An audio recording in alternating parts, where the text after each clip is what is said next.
2091 mister ডেকা ল'ৰা কেনেকুৱা লাগিছে হা ভাল লাগিছে থেংক ইউ সদায় বিন্দাছ থাকিব লাগে জীৱন দুদিনীয়া আৰু দুদিনমান এই আছোঁ এই নাই হয় না প্ৰভু কি কয় বিৰাট ভাল লাগিছে আৰু আমাৰ নতুন উপাধিৰ এগৰাকী ব্যক্তিক পালোঁ মানে ভাল লাগিছে কেনেকুৱা লাগিলে আমাক লগ পাই ভাল লাগিলে ইমান ইলেকশ্যন মাৰিলোঁ এইটো পাৰ্টি লিখে ভাল নাই পোৱা বাৰু দেই হয় পাৰ্থ ছাৰৰ মনৰ অনুভৱ মোৰ অনুভৱ বৰ্তমান ভাগৰুৱা কিন্তু ভাল লাগিলে দিনটো ব্যস্ততা যদিও মানে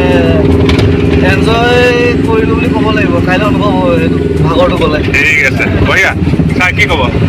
দেৰিকৈ হ'লেও আহি ভালেই লাগিলে বাৰু আপোনালোকৰ লগত হয় কাম কৰি ছাৰ কওক ভাল লাগিলে আৰু ষ্টাফটো পাই ভালে ক'লে আৰু পঠালোঁ হয় মইতো ছাৰ ভাল লাগিলে ইলেকশ্যন মানে এনেকুৱা এটা শিক্ষা পাব লাগে ভৱিষ্যত আৰু আগবাঢ়ি যাবলৈ ভাল লাগিব আৰু তাতে আপোনালোকক লগ পাই বহুত ভাল লাগিছে ছাৰ মানুহকেইজন বিশেষকৈ ভাগৰুৱা নহয় ছাৰ